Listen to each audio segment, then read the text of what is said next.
As an avid video game collector and somebody who frequents garage sales, I often find a ton of broken video games, especially consoles. Whether it's an Xbox 360 that has the red ring of death or little handhelds that are just so gunked up that they won't turn on, you are going to need to know how to fix consoles. I have an entire bin of handhelds here, and most of these came from one person, but about 4 or 5 of them I picked up throughout going to garage sales. And today I'm going to diagnose everything that's wrong with these, and I'm gonna go ahead and fix them all. Some of these may work, I don't know yet. I bought maybe 6 Gameboys as well as 20 games from one owner at a garage sale not too long ago. I paid $100 for everything, and the owner said that he was not sure if any of them work. So potentially a lot of these can not work, but we're gonna go through all of them and see if they do work. So these PSPs right here, I bought these a long time ago and they did not work, but I'm finally getting around to fixing them. And then there was, I think, 2 or 3 other Gameboys that did not work for some reason that I just had stored away, and I threw them in this bin as well. So we're gonna take a look at those as well. So we have 10 handhelds, and we're gonna go through each one and see if we can get them all working. Just a quick disclaimer, to work on these handhelds, it is pretty straightforward. Now, not a lot of them have major issues, but some of them do, but most of the time it's just minor issues. But you're going to need 3 things to work on handhelds. The first thing that you're gonna need is a toolkit, and I will link the exact one that I own and use on a daily basis. It is very inexpensive. I bought it off Amazon. It has all of the tools that you're going to need to start to get into electronics, whether it is retro electronics or modern electronics. There's all the security bit screws that you need. There's screwdrivers, there's spudger tools, as well as picks and tons of other stuff that you need. So first thing you're gonna need is that toolkit, and it's very inexpensive. So I'm gonna leave the link for that in the description below. The second thing that you're gonna need or potentially need is a soldering iron. Now I will also link the exact one that I bought. It was maybe 50 or 60 bucks. This is very run-of-the-mill beginner soldering iron. You can change the temperatures as well as change out the bits, and that's all that I care about. It had great reviews, so this is the one that I bought. So if you do not have a soldering iron, I do recommend this one. We're only gonna need that soldering iron if I end up having to take out capacitors and switch them out, or switch out speakers, or even take off any components on the circuit board itself. The last things that you're gonna be needing is potentially a multimeter. Now the multimeter is just for checking continuity of specific components to make sure that they're working correctly in the circuit board, and hopefully we don't have to do any of that. But the other things that you're gonna need is a toothbrush, as well as some rubbing alcohol. I recommend 91% or more. I hope that most of these are just gunked up and need a good cleaning. A lot of these retro consoles are stored with the batteries inside, and somebody just throws them in a drawer, and then those batteries get old, they start leaking, and then they corrode the battery terminals, and then there's no continuity going through the entire system, so then they're not gonna turn on right. I hope that's the main issue. That usually is the issue with these old handhelds, but we may have to go hands-on if there is more of a technical problem. Without further ado, let's get to the workstation and start tearing these down. Okay, so I'm gonna start with the 6 that I just bought from that guy. It also came with all of these games right here, with the most expensive being Pokemon Sapphire, but we'll get into that a little bit later. He was very adamant about doing an all or nothing deal and an as-is deal. He said he does not know if any of them work, but he did not want to test any of them for me. And he was saying that if they all work, good. If they don't, too bad. $100 as is. And I was all for that. I didn't mind because this entire lot is worth more than $100, even with these being broken. But I'm gonna start with these 6 and see if they're actually broken or just need to be cleaned. So I highly doubt that the guy actually took any of these apart. He was saying that he has a bunch of kids, and the result of having a bunch of kids is having just a bunch of Gameboys lying around, and he was just decluttering his house. All of these have, or almost all of them have, KLH. So it was an initial for one of his sons, or I don't know, maybe that's his last name that he's going by, but a lot of these have KLH on them, and I doubt that they were tampered with in any way.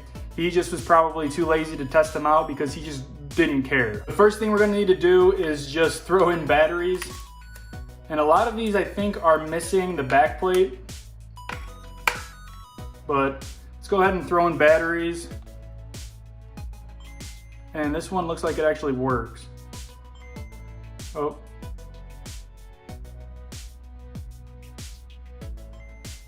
Okay, so it looks like it keeps resetting.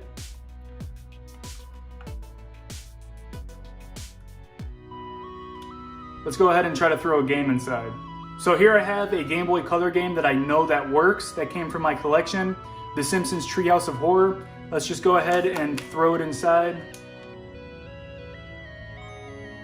and see if it's gonna work for us. So yeah, it looks like the battery terminals are corroded because I'm moving these batteries around and it's going on and off. So this thing definitely needs to be cleaned.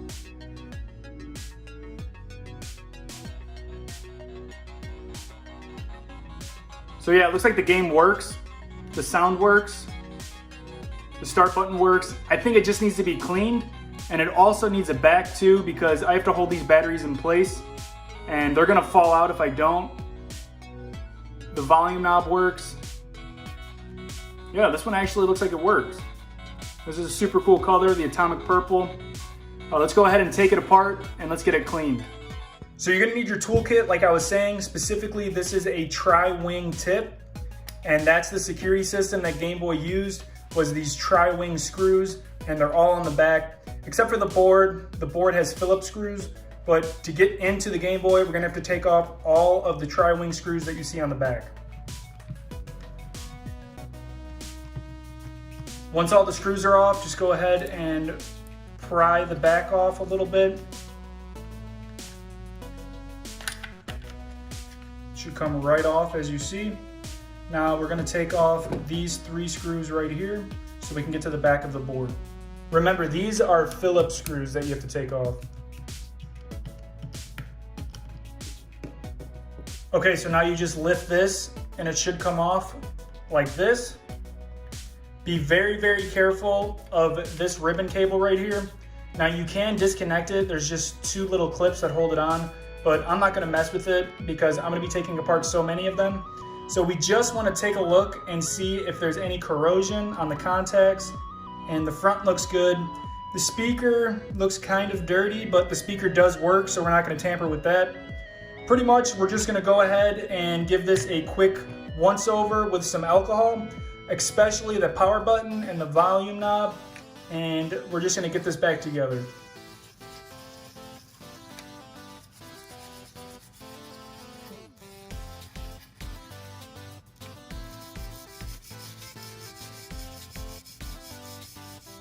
Also, make sure you inspect your battery terminals. There is a set on this side as well as on the back of the actual Game Boy. You wanna go ahead and clean those the best you can, but if there's actual corrosion, there's gonna be a different methodology that you have to use, and when we cross that bridge, I will show you guys how to do that.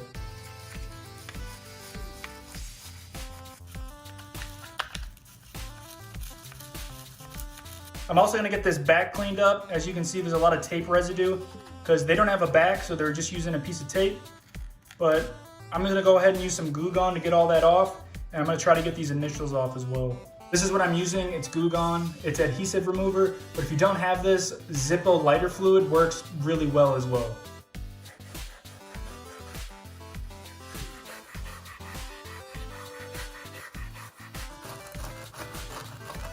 One thing that I forgot to mention that you can do, that I only do if there's actually an issue, but you can do it nonetheless, is clean the little rubber pads that touch the copper contacts on the board for all of these buttons. Sometimes they get dirty and then the button press won't register or they won't work at all. So if there's actually an issue with your buttons, it's probably because they're dirty. But yeah, if you want to do that, you could do that as well. But I usually only do that if there's an issue. So this Game Boy Color ended up working. We did not have to fix it. We gave it a good cleaning. And if we had the back battery compartment, these are selling for about 65 bucks. Moving on to number 2, we have a Game Boy Color. This is the teal color. And it actually has the back battery compartment, which is really cool. And then as you can see, KLH. We'll have to get that all cleaned up. Let's go ahead and throw some batteries in there. Let's throw in our Treehouse of Horror that we know that works. Go ahead and power on. Looks like we're getting some sound from the speaker and the Game Boy started right up. So this one looks like it works as well. We're just gonna go ahead and tear it down and give it a good cleaning.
All right, so this teal Game Boy Color works. We did not have to repair it in any way. We just gave it a good cleaning. Unfortunately, you can see all of the KLHs engraved in this Game Boy, which is gonna hurt the value a lot. We do have the back plate though, which is nice.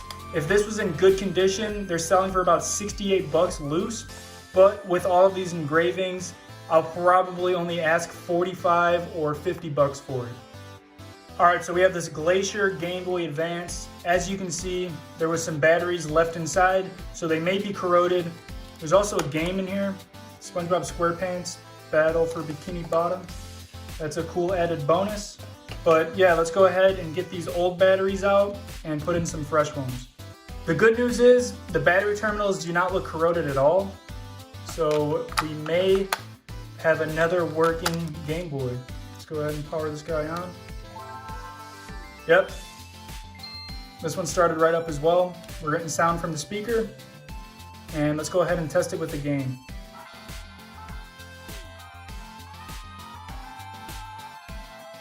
Super nostalgic, yeah. So it looks like this game works. Internal battery ran dry. That is actually pretty common in these games. Looks like we have a Pokedex of 1. That is pretty funny. What has he got in here? It's a Tricoja. You can see that. We got a Tricoja. Let's go ahead and take this apart and get it cleaned up. Just like the Game Boy Color, we got 6 tri-wing screws, but with the Game Boy Advance, there is another screw, as you can see on the bottom, that'd be behind the battery cover door, and this is gonna be a Phillips head, and it's kind of small, so don't forget about that, otherwise the back's not gonna come off. Also, when you're taking these off, be wary of these triggers, because they like to fall out of place as soon as you take the back off.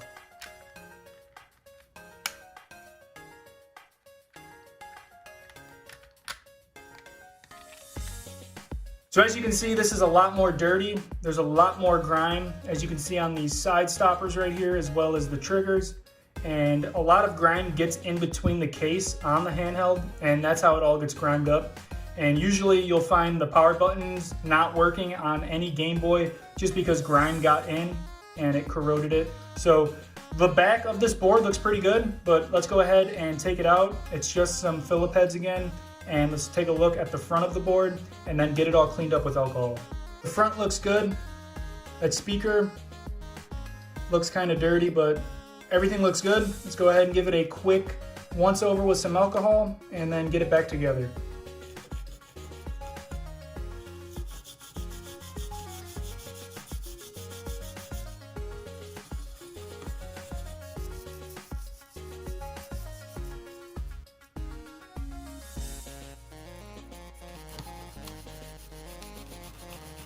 All right, so I got it cleaned up pretty good and put back together. This is the third one out of that lot of 6 that I bought from that guy.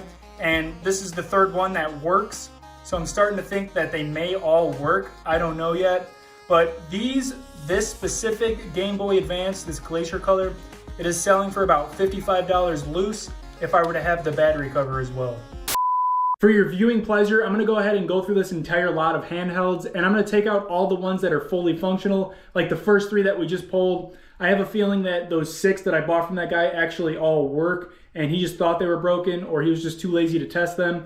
But I'm gonna go through the entire lot of all of these, and I'm gonna put to the side the ones that actually have issues. Okay, so after going through every single handheld in the tote, the 6 that I bought from that guy actually all work, which is really funny to me because he could have took the extra time to actually put batteries in them and then test them all and then sell them for double or even triple what I paid for them.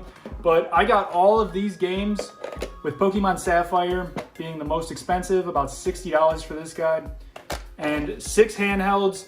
These are going for about 55 bucks a piece, these Game Boy Advances, and then the Game Boy Colors, about $65 to $70 a piece. So the entire retail value of all of these 6 consoles, including the games that I bought with Pokemon Sapphire, is about $450 of retail value.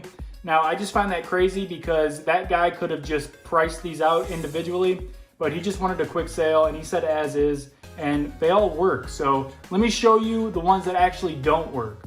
So these 4 consoles that you see right here, I bought all individually at separate yard sales or thrift stores or estate sales. and these all actually don't work. And let me show you guys what's wrong with each individual one. So here's our first Game Boy Advance. I got some new batteries in there. We're gonna throw Pokemon Sapphire inside and watch what happens when I go and turn it on.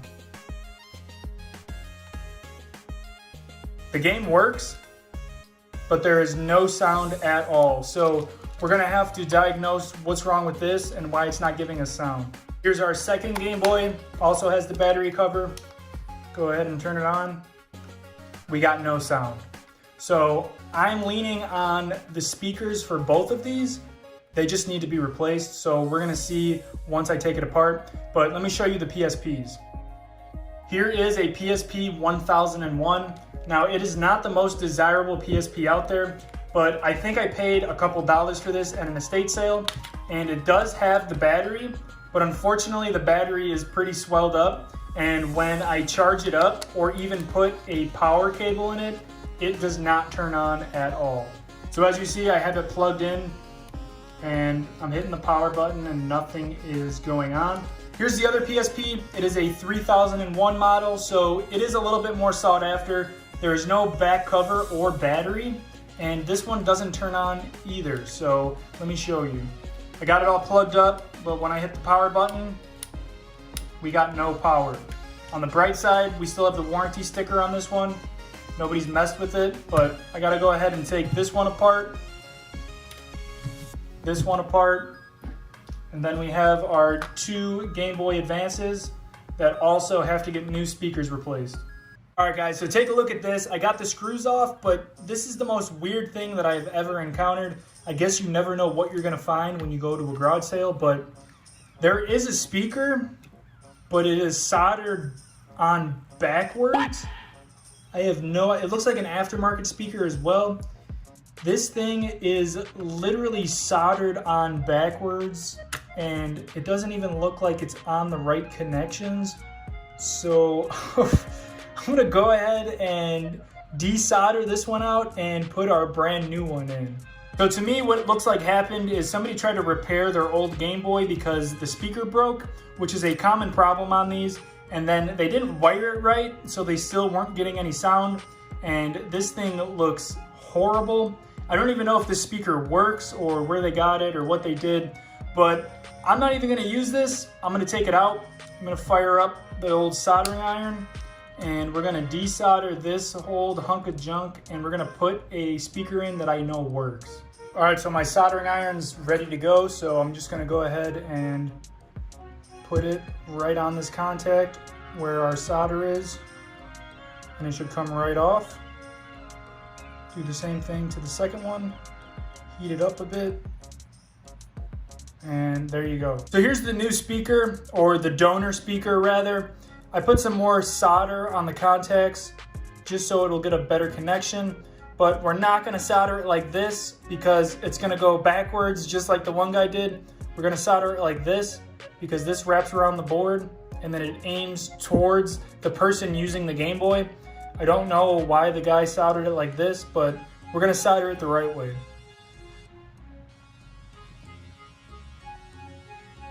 There you go, one contact on, and then two. So we got our new speaker on. So we're gonna put everything back together and we're gonna see if it works. So let's go ahead and give it a quick test. We could put the back on without screwing in any of the screws, and then we can throw in some batteries as well as a game. And then we can just quickly check if the speaker works. There you go. We got sound. Yeah, so it looks like it was just that speaker. I don't know why that guy soldered on backwards. I guess he didn't know what he's doing. But yeah, this is a fully functioning Game Boy Advance now. And all it needed was a speaker. So let's move on to the next one. All right, so I got the back screws off of this Game Boy. And if you take a look, this one also kind of looks like it could have been tampered with, but not as much as the other one being completely upside down. But it kind of looks like they did get a little bit corroded. I don't know if moisture got in there, but I do have another donor that I could put in here. So we're gonna go ahead and throw that in there, and hopefully that's gonna fix our problem. and then we'll have another functioning Game Boy Advance. This is just going to be the same process. Go ahead and heat up the connections, desolder them. We got our new speaker.